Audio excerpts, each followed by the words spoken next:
पिछले 3 दिनों से शानदार तरीके से चल रहा 13वें global festival of journalism and AVGC Noida का समापन भी काफी भव्य रहा। 3 दिवसीय कार्यक्रम के आखिरी दिन के समापन समारोह में AAFT school of fashion and design के स्टूडेंट्स द्वारा फैशन शो ने सबका ध्यान अपनी ओर आकर्षित कर लिया।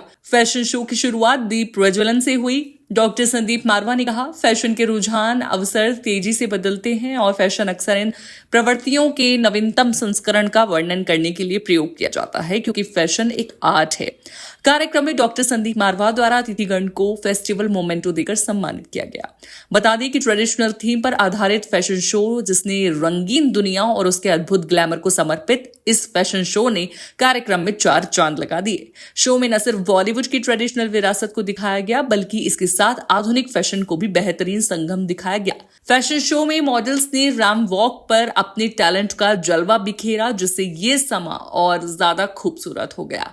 साथ ही कई तरह के कॉस्ट्यूम डिजाइन पेश किए गए, जिससे मारवा स्टूडियो और डॉक्टर संदीप मारवा की जमकर तारीफ की गई। 13वें global festival of journalism and AVGC Noida का समापन एक भव्य फैशन शो के साथ हुआ, जिसने इस उत्सव को एक शानदार विदाई दी। सबसे मजे की बात तो ये है कि लोगों को इस बात की हैरानगी हो गई कि एक जर्नलिज्म फेस्टिवल में फैशन शो का क्या काम।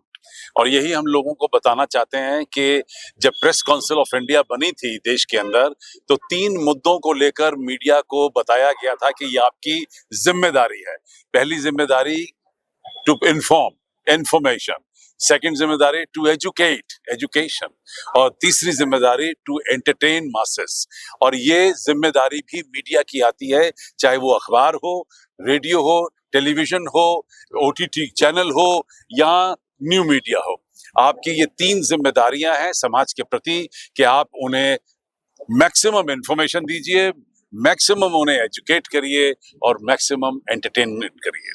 और ये तीनों का जो है संतुलन हमेशा बना रहना चाहिए। कोई भी एक संतुलन जब बिगड़ेगा तो मीडिया कहीं ना कहीं कमजोर पड़ जाएगा। आज उसी को जताने के लिए यहाँ फैशन शो भी रखा गया था।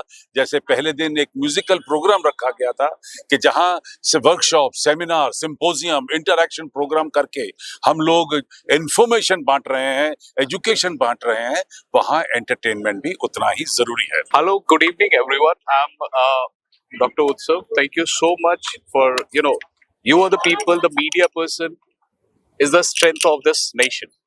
And I am, very much excited to be the part of this academia, this journalism.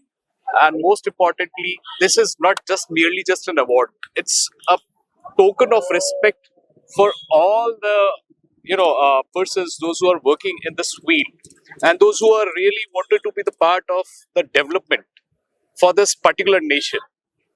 Well, we have got independence in 1947, and recently we have celebrated 26th January. And congratulations to you all. We won the election in Delhi. I mean, ये लोकतंत्र की जीत है।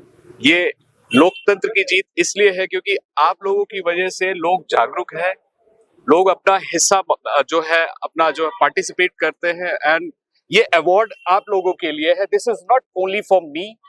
I am so happy कि ये इस तरह के छोटे छोटे आयोजन ये बहुत बड़ी ऊंचाइयों तक लेके जाते हैं। देखिए, इंटरनेशनल जर्नलिज्म अवार्ड या ग्लोबल लीडरशिप अवार्ड एक ऐसा अवार्ड है जो विश्वसनीयता यानी क्रेडिबिलिटी के लिए जाना जाता है। और ये क्रेडिबिलिटी होती है जब आप कंसिस्टेंट होकर के काम करते हैं। कंसिस्टेंट होकर के काम करने का मतलब सिर्फ ये नहीं कि लंच और पंच सिस्टम के हिसाब से काम किया जाए। जरूरी ये होता है कि अपनी अकाउंटेबिलिटी और रिस्पॉन्सिबिलिटी समझते हुए काम किया जाए। मारवा स्टूडियो, चूंकि मेरा तो ये मानना है जिस तरह की यहाँ एनर्जी होती है, जिस तरह का यहाँ डायनेमिज्म होता है, मारवा स्टूडियो जब भी मैं आता हूँ, क्योंकि मैं भी अलमनाई हूँ मारवा स्टूडियो का, तो यहाँ पर ये फील होता है कि हाँ, लेजेंड्स किस तरीके से तैयार किए जाते हैं। जब प्रोफेशनल फील्ड की बात होती है, जब इंडस्ट्री की बात होती है, इंडस्ट्री स्टैंडर्ड्स और इंडस्ट्री नॉर्म्स की बात होती है, तो मारवा स्टूडियो जैसे जो संस्थान है, कुछ ऐसे ऑर्गेनाइजेशंस हैं जो भविष्य के लिए फॉलोअर्स नहीं बल्कि ट्रेंडसेटर्स तैयार कर रहे होते हैं। अगर आप फॉलोअर बनते हैं तो आप ये रिस्पॉन्सिबिलिटी नहीं समझते, लेकिन अगर आप ट्रेंड सेटर बनते हैं तो आपको पता चलता है कि हाँ, आपकी अकाउंटेबिलिटी क्या है।